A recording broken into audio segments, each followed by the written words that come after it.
Magandang gabi mga kapatid, no? At nandito lang ako, no, upang magpahayag ng salita ng Diyos, no? At ng mabuting balita, no? Ano ba mabuting balita na sinasabi sa Biblia, mga kapatid, no? Dahil gulong-gulo na tayo. Even dati pa no? Bata pa ako, hindi ko naman alam talaga yan, no? At simulat sa pool, no? Katoliko ako, no? At wala talaga akong alam sa salita ng Diyos, no? Alam ko lang kung ano sinasabi ng pare dati, no? At wala talaga akong alam, no? Kung ano ba talaga meaning ng gospel talaga, no? Sinasabi nila gospel, no? Kaya nga gulong-gulo ang mga tao, kasi kung babasahin mo yung Biblia, Old Testament pa lang at New Testament, gulong-gulo ka na talaga, no? Pero ano ba talaga ang pinaka totoong gospel o salita ng Diyos o mabuting balita na sinasabi sa Biblia, mga kapatid? At ito yun, no? Ito po yun, John 3:16, no? Sapagkat gayon na lang ang pag-ibig ng Ama na ibinigay niya kanyang kaisa-isang anak sa sanlibutan, na kung saan, kung sino maniniwala o mananampalataya sa kanya ay di mapapahamak, bagkus magkakaroon ng buhay na walang hanggan. At yan ang mabuting balita talaga. Di ba narinig nyo naman, mabuti, no? At yan yung makikita ang pag-ibig ng Diyos, no? Kaya nga, for God so loved the world, minahal niya ang lahat ng tao. Pansinin nyo, wala akong religion nakalagay doon. World, sanlibutan, kung sangkatauhan. Hindi ho siya nag-uuri ni isa man. At doon nyo malalaman, mga kapatid, ang totoong Diyos. Dahil siya ang lumikha ng lahat, wala siyang uuriin, no? Wala siyang itatakwil sino man. At yun na, yung tinatakwil niya lang, no? Alam niyo kung sino yung tinatakwil niya lang? Yung tumakwil lang din sa kanya. Nung hindi ho siya nagtatakwil, even na napaka makasalanan mo. At lahat ho tayo makasalanan. Romans 3:23, no? Lahat ko, no, nagkasala, hindi pumantay sa kaluwalhatian ng Diyos, no? Kaya nga binaba ang kanyang anak, no? Kaya nga, for God so loved the world, He gave His one and only Son. No, kung sa ating mga tao, no, ang hirap gawin noon, mga kapatid. Bakit? Diba ang hirap? Buhay yun eh. Kasi pagpapalit mo sa makasalanang tao pa, no? Sipin mo yun. Ganun din ang sitwasyon ng Diyos nung binigay niya yung kanyang anak. Holy pa siya at Diyos pa siya, makapangyarihan pa siya. Pwede niya naman lipulin tayo lahat. Parang Thanos, di ba? Kaya niya gawin yun. Kaya niya ginawa yung pelikula niya din yun, no? Kaya nga Endgame. At pansinin nyo, no? Nasa huling panahon na tayo. May pagkahalin tulad, no? Pero may nag-sacrifice doon, di ba? Yung napanood nyo yung Endgame. O si Iron Man. Ganun din ho sa atin, mga kapatid. May nag-sacrifice ho sa atin, no? Ang ating Panginoong Jesucristo, na pinawalang sala ka, ako, no? Lahat ng tao. Dinubos niya tayo, no? Sa pagiging makasalanan. Romans 6:23, the wages of sin is death, no? Ang kabayaran sa kasalanan ay kamatayan, mga kapatid, no? Di ho natin kayang bayaran, no, kung anumang utang natin sa Diyos, dahil hindi nga tayo pumantay sa kaluwalhatian niya. Anong ibig sabihin nun? Even 1,000 beses ka pang gumawa ng tama at mabuti, ay hindi ka papantay sa kabutihan ng Diyos. Kaya nga sabi ni Jesus, walang mabuti, no, kundi ang Diyos. Ba't niya sinabi kung Diyos din siya? Kasi nasa katauhang, ano siya, no? Nasa ano pa siya, no? Form ng tao nun.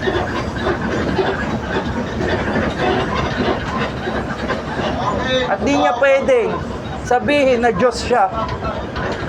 No? Kahit nga sabihin niya Diyos siya, hindi naniniwala yung tao eh.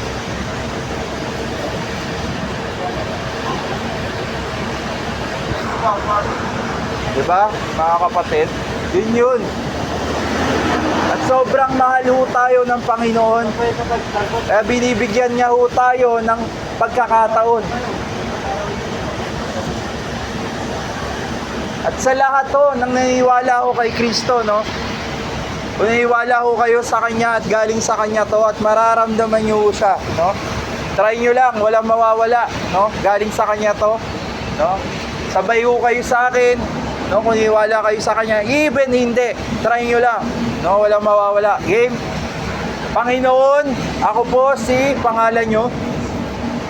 Panginoon, humingi ako ng kapatawaran sa aking mga nagawang kasalanan na alam ko at hindi ko alam.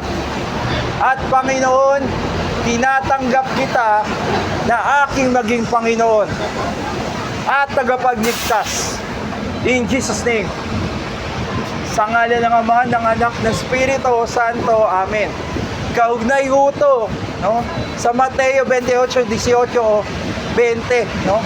Na sinabi ni Jesus, no, sa mga apostol niya, no, nung panahon na yon, even sa panahon natin ngayon ay nagsimula na yan, no? Totoo yan, no? Kaya nga marami na ho, no, nag-share, simula na ho. Kahit tignan nyo pa, no, sa mga nangyayari sa Biblia, 2,500 prophecies na natupad at natutupad pa ang 2,000 propesiya na nakalagay sa Biblia. No? Ganun po ka-legit, no, ang Biblia, mga kapatid. No errors. 40 authors, no? 40 authors in different time, in different language, in different bansa, different country. No, paano mangyayari 'yon? Natugma, no? Mula Genesis hanggang Revelation. Mula Genesis hanggang Revelation. Isa ang patungkol kay Jesus. O kaya nga sinabi ni Jesus, ako ang simula, Genesis. Ako ang wakas, Revelation. I'm the first and the last. Alam nyo ba na siya ang una, no? Siya ang una na pinanganak na walang tatay. Dahil spirito ang tatay niya. At siya rin ang huli, no? Siya ang 100% tao, 100% Diyos. Yun, no? Bakit? Kasi nga nirepresent niya tayo upang matugunan ang kasalanan at kamatayan, hindi natin mapagtagumpayan.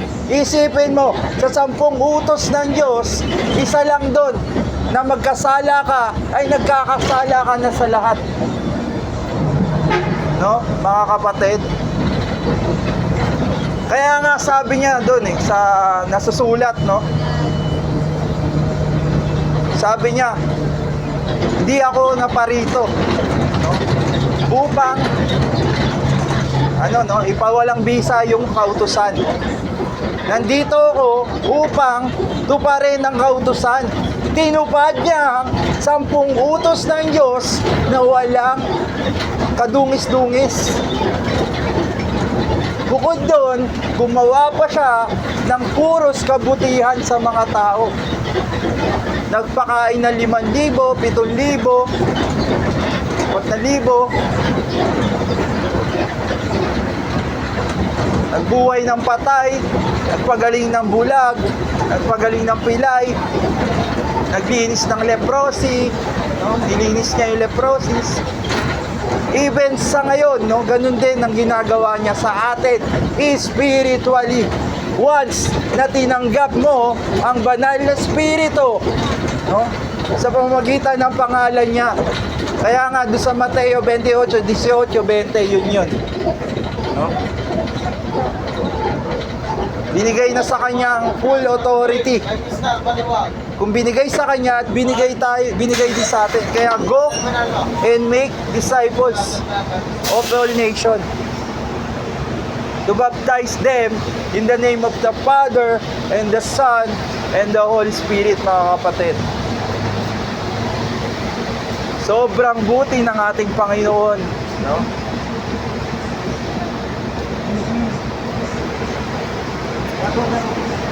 Bakit?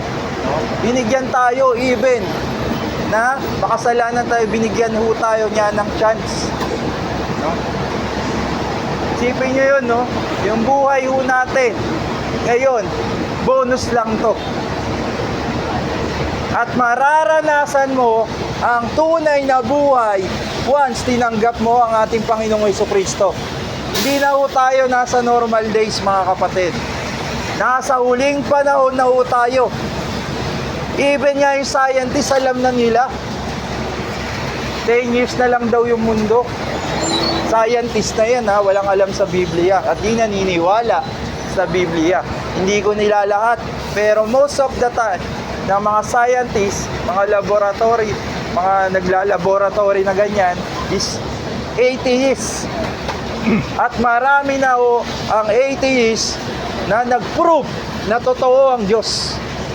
Na kapag pinag-aralan mo ang history simulat sa pool at malalaman nyo dito pa nga lang sa Pilipinas, malalaman nyo na kung ano ang katotohanan, no, nananalaytay sa religion natin dito, no? Simula nung Kastila, paano nagmula yung Kristyanismo, at yung Kastila nagdala niyan.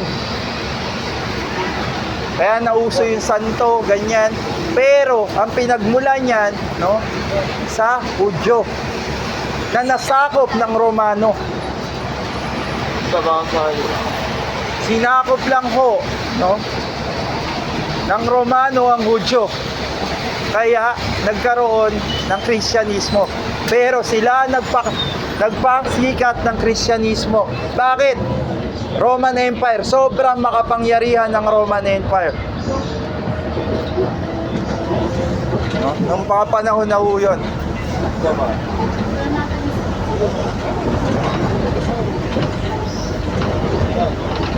Kaya mga kapatid, no, sa mga bagong dating ho, no, sa lahat ho naniniwala ho kay Kristo, no, sabay ho kayo sa akin, no, at galing sa Kanya to, at mararamdaman nyo siya, no, spiritually, no, hindi galing sa akin to, at mararamdaman nyo siya. Okay?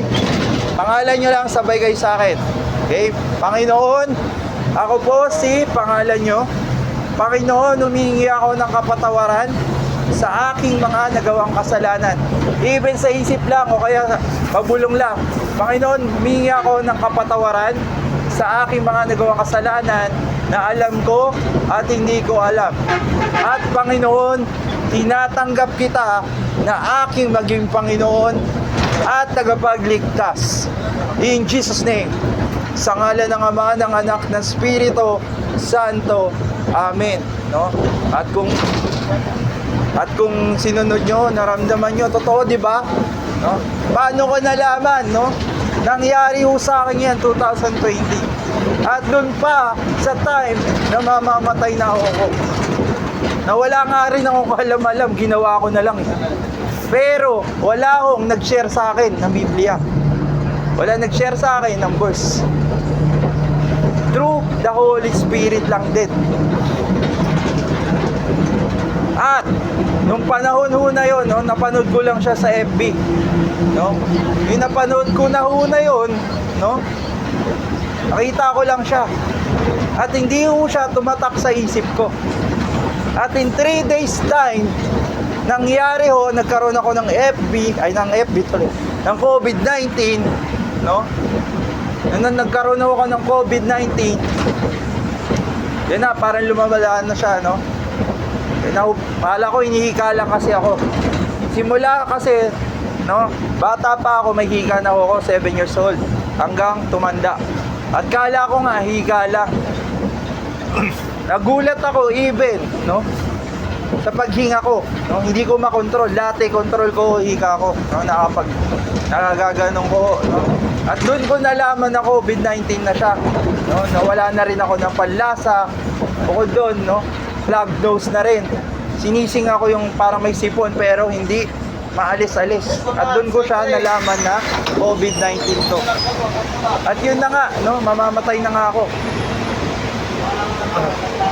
Life and death situation, nagdasalo ako.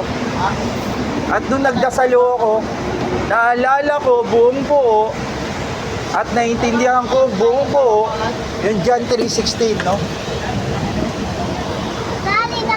Buong buo siya na naintindihan ko. Lumagos sa puso't kaluluwa, isip ko. No, ganun ho, katotoo, yung nangyari ho sa akin, no?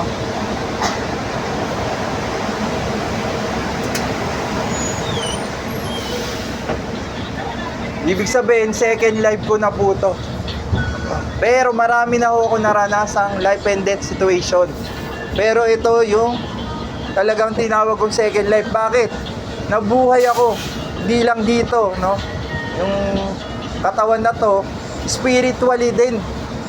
Kaya, kinategorize ko siyang pangalawang buhay talaga. Kasi ang tunay na buhay ay spiritually ho. No? Kasi hindi naman ginusto ng Diyos, no, na magkaroon ng corrupted na mundo, na ganito. Hindi pa to yung gusto niya talaga para sa atin. Kaya nga, kung alam mo yung Jeremiah 29:11, no, for I know the plans for you, declares the Lord. Plans to prosper you, not to harm you, to give you hope and future. Kung nagkakaroon ho tayo ng harm dito, no, na-harm tayo dito, di ba? Hindi ito yung sinasabi diyan, mga kapatid.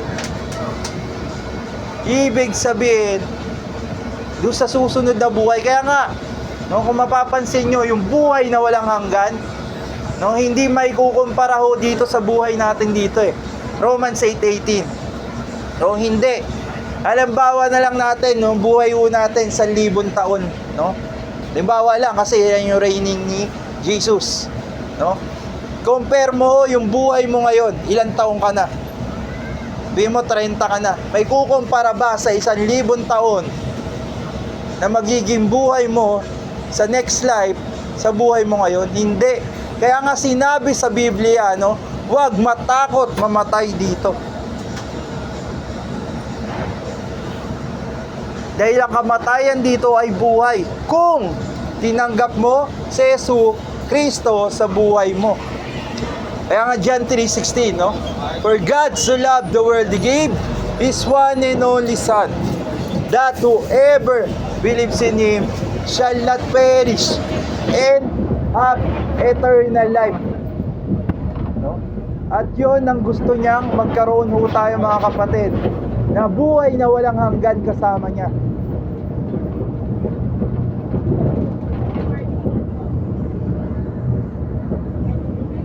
At naramdaman at nakita ko na ho siya, no, through panaginip, pangitain na na-experience ko na mismo, no, yung glorified body na pangako niya ho sa atin, mga kapatid. Totoo yan, no, na nangyari ho sa akin, na nagulat din naman ako, no, na na-experience ko yun. Nung nandun nga ako, parang ayaw ko na bumalik. Pero dahil nga may mission pa ako dito, no? sobrang linaw ho ng mata natin doon pag naka-glorified body na ho. Hindi yung mata ho nandito, parang 5D, no? Parang ganun kalinaw na sobra. At hindi ho siya nakapokus. Kaya titingin tayo dito, di ba? Lahat ho, cover niya. Ganun ho yung paningin ho natin. At yung paghinga ko doon, no, sobrang smooth, sobrang gaan, no? Saka sobrang fresh ng air, no? Na humahampas ho sa akin, no? Doon sa pangitain na yon na naranasan ko. At yung nakita ko si Jesus, no, yung blazing eyes niya,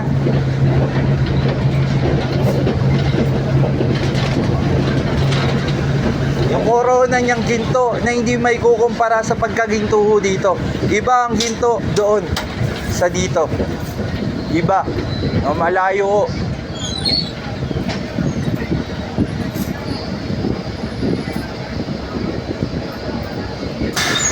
Pamigkits niya, ginto, at yung boses niya malatander.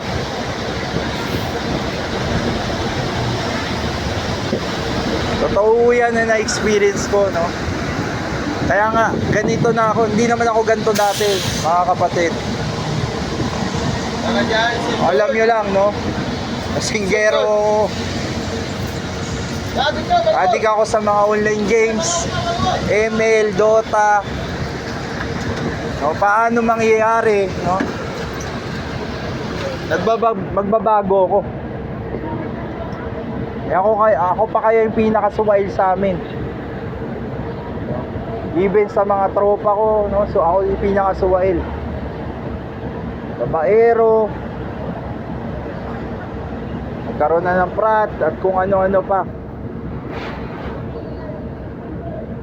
Pero dahil nga lang sa kapangyarihan ng salita ng Diyos, hindi sa kapangyarihang nagmumula sa akin, wala akong kapangyarihan.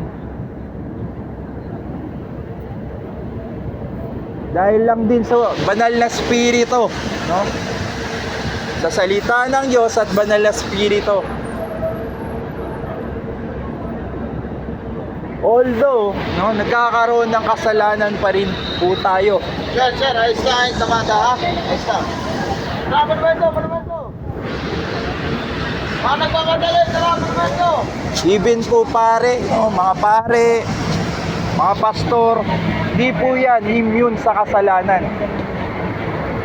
Kasi parang mga tao lang din yan, no? Talagang literal na tao. Di po katulad ni Jesus, no? Na siya ay 100% Diyos, 100% na tao.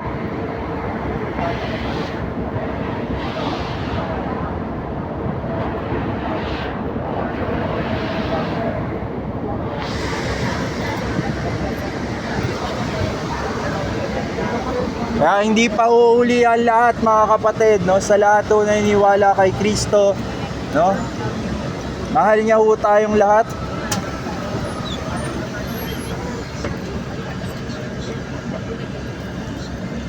At sa mga bagong dating ho, no?